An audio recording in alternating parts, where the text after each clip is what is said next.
Hey guys, Matt here from Handsome Fan. I'm coming at you with an extended sort of look into Days Gone's PC port, coming out here May 17th, 2021 on Steam. This is of course a port of Sony Ben's 2019 that was a PlayStation 4 exclusive at the time, Days Gone. That game is now playable enhanced on PS5 and well, now it's on its way to PC.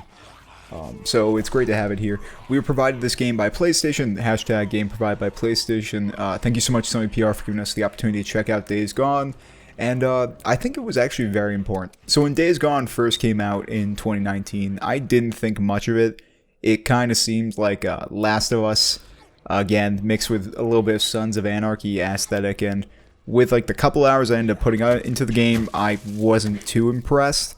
When the game came out on PS5, like when it got the enhancement, I then jumped a little bit more back into it because it was available through PS Now. Again, kind of just bounced off of it. But here on the PC, I've actually found myself kind of taking more to this game. And I think it's for a few reasons. So a couple of these things are inherent to just the medium of PC. I've never been a guy to really connect with controllers when shooting.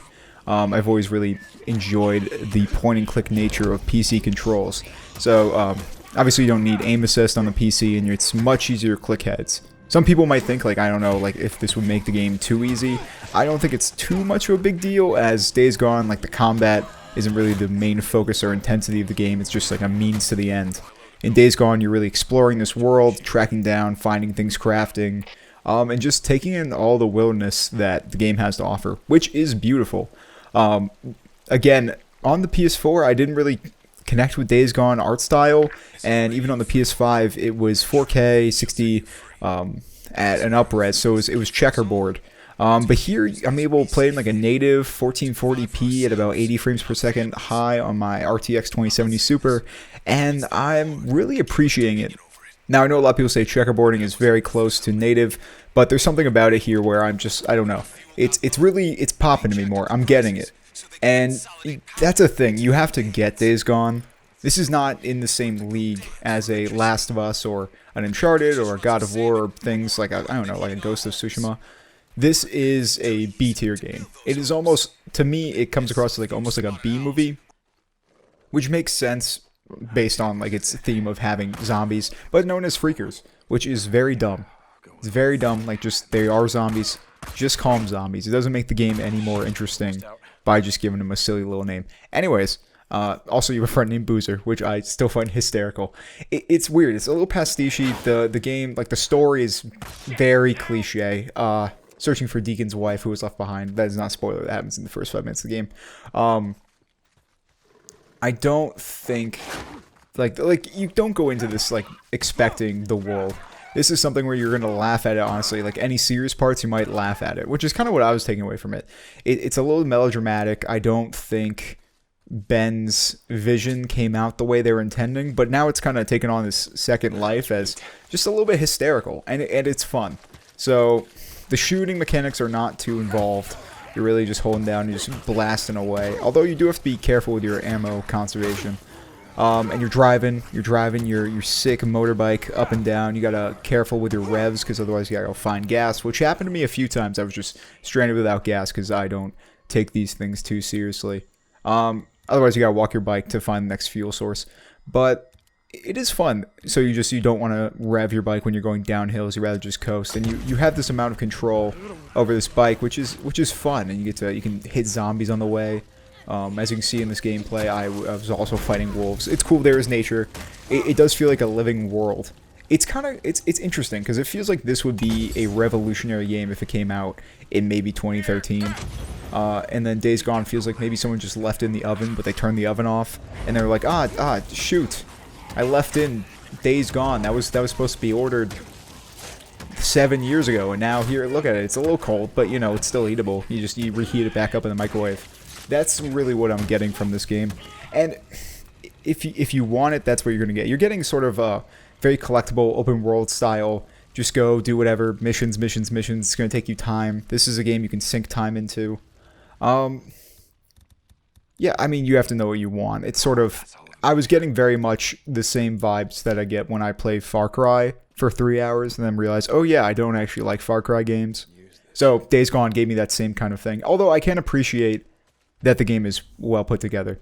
Although there are a few technical issues I've run into with this PC port, which is funny because originally the PS4 release had huge bugs which cut the critics' impressions of that initial release, and then there was a little bit of backlash with actual gamers' interpretation of how the game was running and their experiences. But here I've had a few issues where incredible CPU utilization, or GPU, like 100%.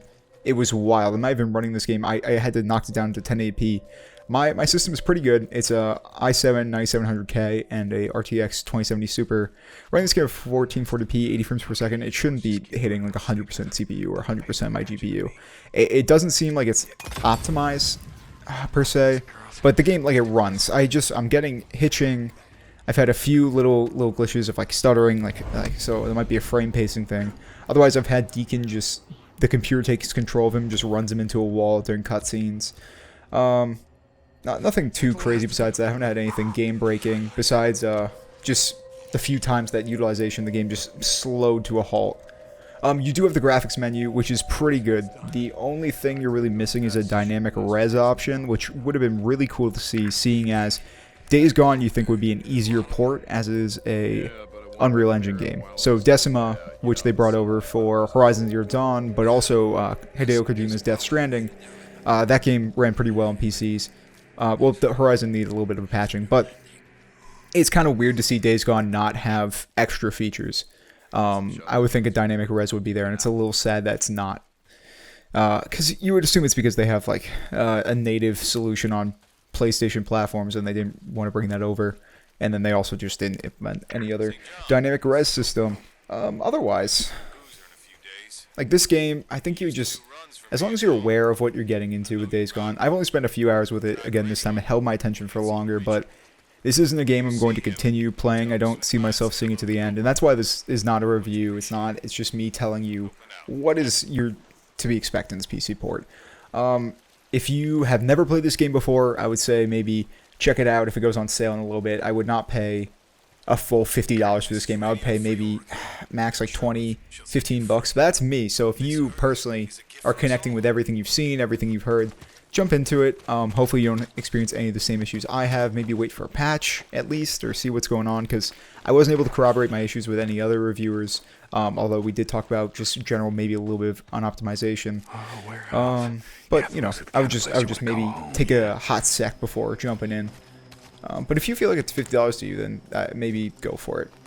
Otherwise, there's a lot of other open world games to play.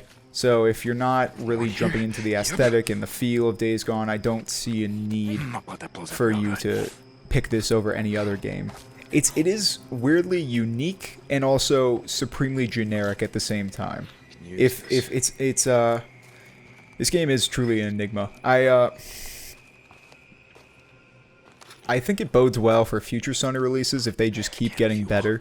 Days Gone had issues. This has less issues. Although, from personal experience, I have not played the Horizon Zero Dawn port. Don't want to just throw that out there like that. But based on everything else I've read. And then maybe if we get like a God of War, which would be supreme, that will be the perfect PC port. But, you know, we're sort of going through these lesser, intense PlayStation exclusives that they're chopping off for us. So I wouldn't be surprised if the next one was like more of a medieval or something smaller. But yeah, this is Days Gone. And that's pretty much everything you gotta know before you drop into the PC port. Thank you again, Sony PR, for sending us Days Gone. Had tremendous time checking out the game and making sure we're bringing the best content to you, all you lovely folks who check out Handsome Phantom. So that's pretty much everything. Make sure you hit that subscribe button, smash that like. You know, we need the algorithm on our side, and check us out on Twitter, all social medias. That's pretty much everything. I hope you have a good one. My name's been Matt. Or, well, it still is Matt. Anyways, have a good one. Bye.